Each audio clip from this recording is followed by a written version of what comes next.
Bismillahirrahmanirrahim. Assalamualaikum warahmatullahi wabarakatuh. Kurang semangat nampaknya, nak. Masih pada puasa semuanya nih? Enggak ya? Ulangnya lagi ya, agak semangat sedikit. Assalamualaikum warahmatullahi wabarakatuh.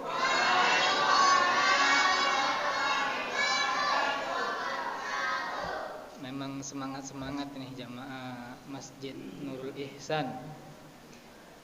Alhamdulillahi rabbil alamin, nahmaduhu wa nasta'inuhu wa nastaghfiruh wa na'udzu billahi min sururi anfusina wa min sayyiati a'malina.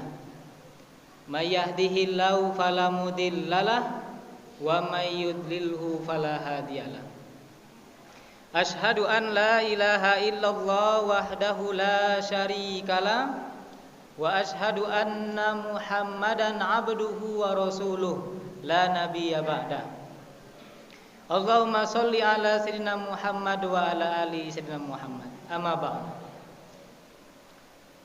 Qala Rasulullah sallallahu alaihi wasallam an Abi Hurairah anna Rasulullah sallallahu alaihi wasallam qala idza mata ibnu Adam in qata'a amalahu illa bisalasati asya ulaha shadaqatun jariyah saniyatuha au ilmun yantafa'u bihi wa salisatuha au waladun sholih yad'u lahu. Rawahul Muslim. Bapak Ibu yang saya hormati, yang dimuliakan oleh Allah Subhanahu wa taala. Bersyukur kita kepada Allah dengan ucapan alhamdulillahirabbil alamin. La in sakartum la azidannakum wa la in kafartum inna adzabil lasadid. Ketika kita bersyukur, Allah akan tambahkan nikmat tersebut, tapi ketahuilah ketika kita kufur terhadap nikmat yang Allah berikan, maka azab Allah sangat pedih. Nikmat iman, nikmat kesehatan, nikmat kesempatan, sehingga di malam yang ke berapa nih Pak? Malam ke-15. Nah, di pertengahan Ramadan kita masih sama-sama diberikan iman oleh Allah, diberikan kesehatan, diberikan kesempatan, sehingga masih dapat melaksanakan qiyamul lail pada bulan suci Ramadan di tahun ini. Man qoma ramadhana imanan wa ihtisaban ghufira lahu ma taqaddama min dzambi. Bapak Ibu yang saya hormati, yang dimuliakan oleh Allah Subhanahu wa taala. Ketahuilah bahwasanya banyak orang yang diberikan kesehatan oleh Allah, tapi Allah tak berikan kesempatan kepada dirinya sehingga ia tidak bisa melaksanakan seperti apa yang kita laksanakan. Atau sebaliknya, banyak yang Allah berikan kesempatan tetapi Allah tak berikan kesehatan, juga tidak bisa melaksanakan ibadah-ibadah qiyamul Ramadan di tahun ini. Maka bersyukurlah kita masih diberikan kesempatan oleh Allah, maka perbanyaklah beribadah di bulan suci Ramadan ini. Mangkana yaumihi khairun min amsihi fawarabih. Kalaulah di tahun ini amalan ibadah kita bisa kita laksanakan jauh lebih baik di tahun sebelumnya, maka kita tergolong sebagai hamba Allah yang robih, yang beruntung. Mau beruntung atau buntung? Pasti beruntung. Ingin ibadah sekarang ini di tahun ini lebih baik dibandingkan tahun-tahun sebelumnya. Berselawat kita kepada Rasulullah sallallahu alaihi wasallam dengan ucapan Allahumma sholli ala sayyidina Muhammad wa ala ali sayyidina Muhammad. Mudah-mudahan dengan lisan yang telah Allah amanahkan kepada kita senantiasa berselawat kepada baginda Rasulullah sallallahu alaihi wasallam yang nantinya insyaallah kita akan mendapatkan syafaatnya di yaumil masar kelak. Bapak Ibu yang saya hormati, yang dimuliakan oleh Allah Subhanahu wa taala. Sesuai dengan tema kita di malam hari ini, tak perlu panjang lebar, cukup singkat saja. Yakninya yang telah disampaikan oleh MC tadi terkait dengan yang namanya shadaqatun jariyatun. harta benda yang telah diberikan oleh Allah itu sifatnya amanah yang Allah titipkan kepada diri kita. Allah amanahkan kepada kita, Allah berikan kepada kita bagaimana kita bisa menggunakan fasilitas yang telah diberikan oleh Allah untuk mendekatkan diri kita kepada Allah Subhanahu wa taala. Dengan cara beribadahnya, yakninya adalah salah satunya bersedekah, berinfak atau memberikan sebahagian dari apa yang kita miliki di jalan Allah Subhanahu wa taala. Disebutkan dalam hadis Rasulullah sallallahu alaihi wasallam menyebutkan, An Abi Hurairah, dari Abu Hurairah, anna Rasulullah sallallahu alaihi wasallam qala, bahwasanya Rasulullah sallallahu alaihi wasallam bersabda. Inilah bedanya manusia dengan Rasul. Kalau manusia itu berkata, tapi kalau Rasulullah sallallahu alaihi wasallam bersabda, ayat Al-Qur'an berfirman. Bapak Ibu yang saya hormati, yang dimuliakan oleh Allah Subhanahu wa taala. Apa bunyi matan dari hadis tersebut yang telah disebutkan sanad di awalnya? Idza mata ibnu Adam. Apabila anak cucu Nabi Adam telah meninggal dunia, kayaknya kita bukan cucu lagi nih, Pak. Udah jauh kayaknya rutannya. Ketika kita sudah meninggal dunia, manusia yang hidup di sini, inqata'a amalahu, seluruh amalan perbuatan yang kita lakukan semua akan terputus. Kita tidak bisa beribadah lagi, kita tidak bisa beramal lagi, illa bisalasati asya, kecuali 3 hal yang perlu kita pahami. Dan sepertinya hadis ini juga sudah familiar, sudah seringkali disampaikan. Hanya saja di sini bagaimana kita fastabiqul khairat, sama-sama saling mengingatkan. Bukan tujuannya untuk menggurui, tapi berusaha mengingatkan ketika kita kelupaan. 3 hal yang disampaikan. Kita tidak mau menjadi orang yang merugi, tapi menjadi orang-orang yang beruntung, yang senantiasa beramal soleh. Yang pertama, apa disebutkan di sana? Ketika nanti kita sudah tidak ada, ketika kita akan menghadap Allah Subhanahu wa taala, seluruh amalan perbuatan kita akan terputus kecuali 3 hal. Yang pertama disebutkan dalam hadis Rasulullah sallallahu alaihi wasallam, shadaqatun jariyah, sedekah jariyah. Harta yang kita miliki kita berikan di jalan Allah, nantinya ketika kita telah meninggal, apa yang kita telah berikan dan masih digunakan oleh orang lain, dimanfaatkan olehnya, maka pahala tersebut akan mengalir kepada diri kita.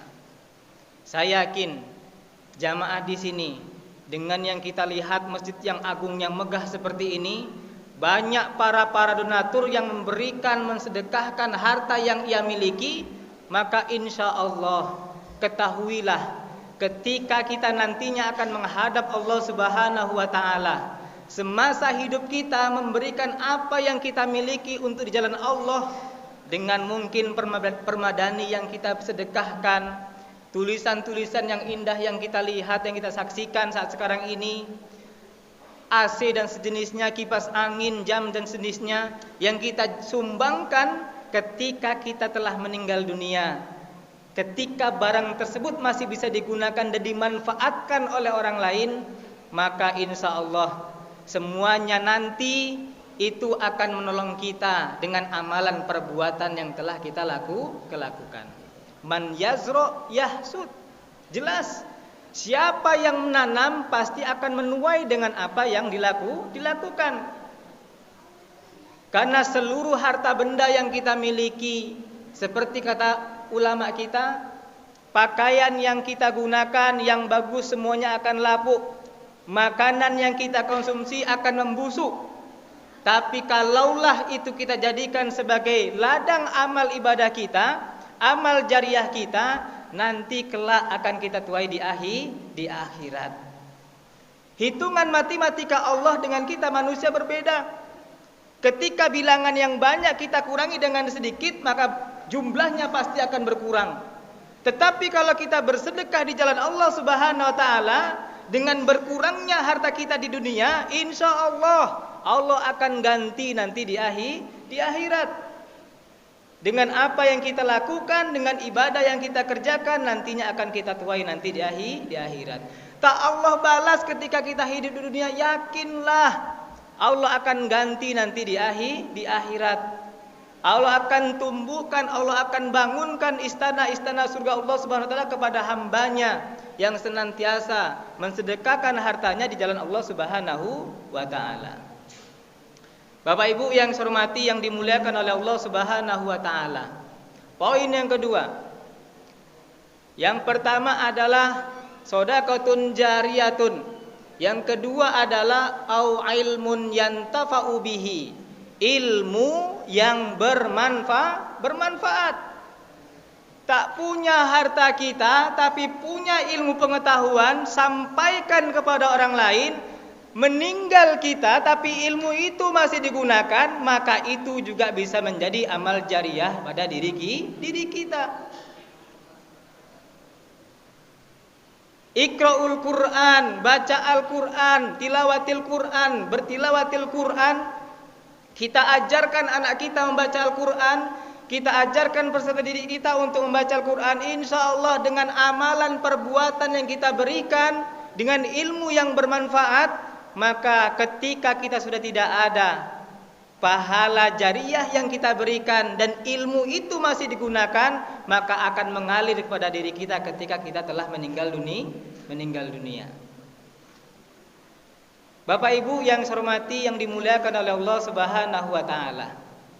Bukankah tujuan kehidupan kita adalah kelak di akhirat, dengan amalan yang kita kerjakan saat sekarang ini nantinya kita akan tuai nanti di akhirat.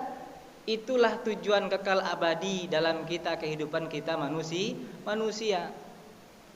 Insya Allah dengan apa yang kita miliki, kita berikan kepada orang lain, meninggal dunia kita tapi masih digunakan dan dimanfaatkan, maka pahala-pahala tersebut akan mengalir dan menerangi tanah pemakaman dan kuburan kita ketika kita mensedekahkan dari harta yang kita miliki. Bapak Ibu yang saya hormati, yang dimuliakan oleh Allah Subhanahu wa taala. Terakhir, awwaladun soleh yad'u lahu. Yang ketiga adalah anak yang soleh mendoakan orang tuanya. Ini merupakan aset terbesar dalam kehidupan kita. Ketika kita diberikan amanah oleh Allah, dianugerahkan seorang anak yang soleh dan solehah. Ketika kita mendidiknya menjadi anak yang soleh dan solehah, berbakti kepada orang tua, berbuat baik dalam kehidupannya bermasyarakat, insya Allah ketika kita telah tutup usia, meninggal dunia menghadap Allah Subhanahu wa taala dengan anak yang soleh dan solehah yang kita didik ketika kita masih hidup, ia akan senantiasa mendoakan diri kita.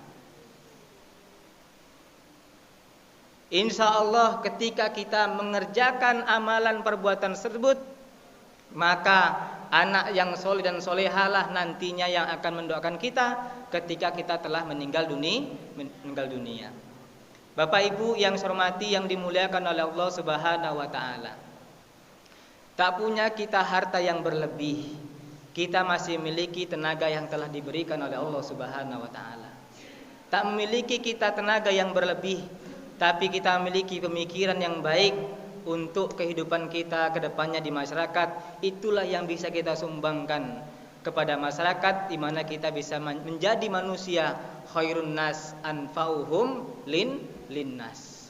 Sebaik-baiknya manusia, bagaimana kita bisa bermanfaat bagi manusia yang lainnya.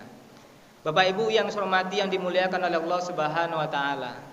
Sedikit saya jelaskan dalam firman Allah Subhanahu wa taala, masalul ladzina yunfikuna amwalahum fi sabilillah. Allah mencontohkan ini. Ketika kita bersedekah, ketika kita berinfak, sama seperti kamasali habbah, seperti kita menanam satu biji benih. Amba'at sab'a sanabil, maka dari satu benih kebaikan yang kita tanam akan tumbuh tujuh kebaikan yang akan kita tuai. Satu kebaikan Allah ganjarkan dengan 7. Tapi tidak putus sampai situ saja Bapak Ibu sekalian. Likulli sumbulati mi'ati habbah. Maka dari 7 ranting kebaikan yang kita berikan, setiapnya akan tumbuh mi'ati habbah, 100 kebaikan yang kita terima. Ini dalam firman Allah Subhanahu wa ta'ala. Bukan perkataan manusia, bukan perkataan qaulul arabi, tetapi dari firman Allah Subhanahu wa ta'ala. Bayangkan ketika amalan itu kita kerjakan di bulan suci Ramadan, berapa banyak lipatan ganda pahala yang telah diberikan oleh Allah Subhanahu wa ta'ala. Bapak Ibu yang saya hormati, yang dimuliakan oleh Allah Subhanahu wa ta'ala, mudah-mudahan dengan amalan ibadah sedekah jariah yang kita berikan semasa hidup kita dengan ikhlas di jalan Allah Subhanahu wa ta'ala, nanti ketika kita akan menghadap Allah Subhanahu wa ta'ala, kita akan menerima dari kebaikan, ganjaran-ganjaran yang kita kerjakan semasa kita hidup di dunia ini. Bapak Ibu yang saya hormati, yang dimuliakan oleh Allah Subhanahu wa ta'ala, demikianlah santapan rohani yang singkat, lebih sedikit Pak, ada 4 menit, yang bisa saya berikan. Mudah-mudahan bermanfaat bagi diri kita, terutama terkhusus pada diri saya sendiri. Dan marilah kita tutup majelis ilmu ini dengan sama-sama mengucapkan doa kafaratul majelis. Subhanakallahumma wa bihamdika nashhadu an la ilaha illa anta wa nastaghfiruka wa natubu ilaih. Wabillahi taufiq wal hidayah. Wassalamu alaikum warahmatullahi wabarakatuh.